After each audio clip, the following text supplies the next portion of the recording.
दोस्तों, आज हिंदू समाज अलग अलग जातियों में बिखरता जा रहा है। ऊंची और नीची जाति का यह गंदा खेल लगातार बढ़ रहा है। कुछ धर्म के ठेकेदार तो कुछ राजनीतिक संगठन से जुड़े नेता अपनी राजनीति के चक्कर में हिंदुओं को बांट रहे हैं। साल 2012 की जनगणना के अनुसार भारत की 20 करोड़ से ज्यादा लोग दलित समुदाय से ताल्लुक रखते थे। इस समुदाय में एक प्रमुख जाति चमार भी है। आज भले ही चमार शब्द का प्रयोग किसी का अपमान करने के लिए किया जाता हो, परंतु वास्तव में चमार क्षत्रिय हुआ करते थे। चमारों का अपने आप में ही एक गौरवशाली इतिहास रहा है। विदेशी आक्रमणवासियों के खिलाफ आवाज उठाने से लेकर भारत की आज़ादी तक चमारों ने एक बहुत बड़ा योगदान दिया है।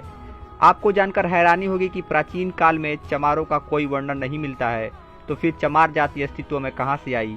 क्यों सूर्यवंशी क्षत्रिय से संबंध रखने वाले को आज चमार कहा जाता है? तो आज की इस वीडियो में हम आपको चमार जाति के बारे में विस्तार से बताएंगे और साथ ही हम दावे के साथ कहते हैं कि इस वीडियो को देखने के बाद चमारों के प्रति आपकी सोच में जरूर बदलाव आएगा। हिंदू धर्म के अनुसार इस दुनिया की रचना ब्रह्मा जी ने की है। प्रत्येक जीव ब्रह्मा जी द्वारा बनाया गया है।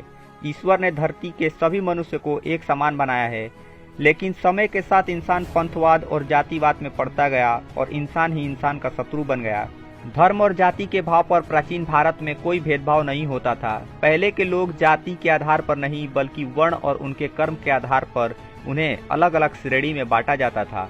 आज के समय में जैसे डॉक्टर, इंजीनियर, टीचर्स अलग अलग पेशे हैं, वैसे ही पहले उन्हें कर्म के आधार पर बांटा जाता था। ब्राह्मण, क्षत्रिय, वैश्य, शूद्र के बारे में आपने पढ़ा ही होगा। ये सभी नाम लोगों के उनके कर्मों के आधार पर ही दिए गए थे। वही महाभारत और रामायण काल में भी इंसानों को अलग अलग आधार विभाजित किया गया था। उस समय देव, दानव, राक्षस, यक्ष, गंधर्व, किन्नर के आधार पर जाति तय की जाती थी, जो आज की जातिवाद से बिल्कुल भिन्न है। चमार जाति के बारे में वैसे तो कहीं उल्लेख नहीं है। चमार शब्द का प्रयोग पहली बार सिकंदर लोथी द्वारा 1600 शताब्दी में किया गया था, जिस समय भारत में तुर्की और अफगान के आक्रमणकारियों ने भारत में प्रवेश करना शुरू किया था। उस समय पश्चिम बंगाल में चर्मकार वंश का राज हुआ करता था। सूर्यवंशी क्षत्रिय समुदाय से संबंध रखते थे। गौतम बुद्ध, चंद्रगुप्त और अशोक सम्राट भी इसी वंश के थे। राजा चंवरसेन के शासनकाल के दौरान चर्मकार वंश काफी ऊंचाइयों तक पहुंच गया था। संत रविदास जी भी चंवर वंश के वंशज थे।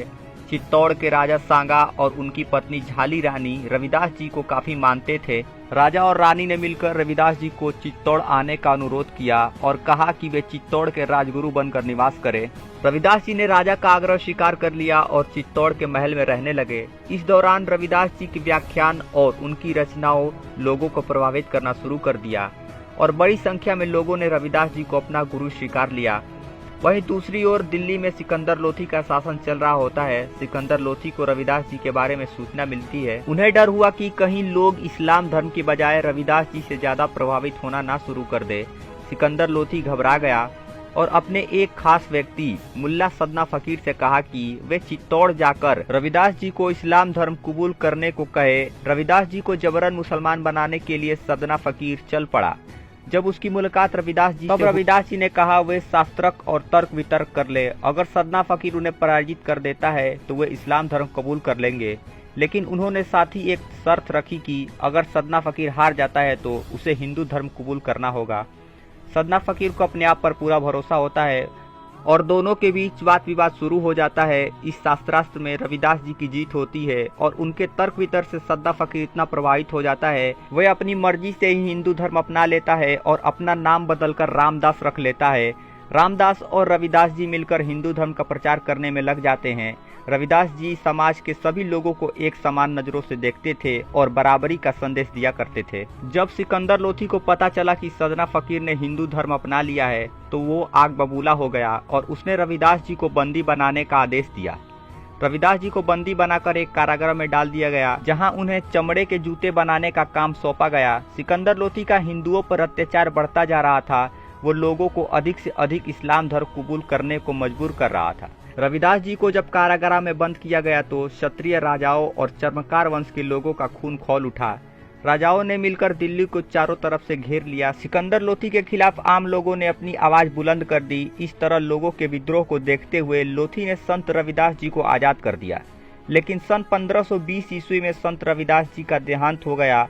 एक बार फिर सिकंदर लोधी का अत्याचार बढ़ गया और चर्मकार वंश के लोगों ने इस्लाम धर्म कबूल करने से साफ इनकार कर दिया। सिकंदर लोधी ने इस वंश के सैकड़ों हजारों लोगों को बंदी बनाया और चमड़े के जूते बनाने और अन्य चीजें बनाने का काम सौंप दिया। इससे पहले भारत में चमड़े के जूते या अन्य चीजों का प्रयोग नहीं किया जाता था और चमड़े को अशुद्ध माना करते थे। इसके बाद सिकंदर लोधी ने चमड़े का काम करने वाले क्षत्रिय लोगों का अपमान करते हुए चमार कहकर संबोधित किया गया। चर्मकार वंश लोगों का अपमान और इस्लाम धर्म न कबूल करने पर सिकंदर लोधी ने चमार कहकर इस क्षत्रिय समुदाय का बहुत अपमान किया। क्षत्रिय लोग हमेशा से ही अपने वसूलों के पक्के माने गए हैं। वे न तो सिकंदर लोधी के आगे झुके और न ही उन्होंने इस्लाम धर्म कबूल किया। इस तरह से अपने स्वाभिमान की रक्षा के लिए उन्होंने चमड़े का काम किया।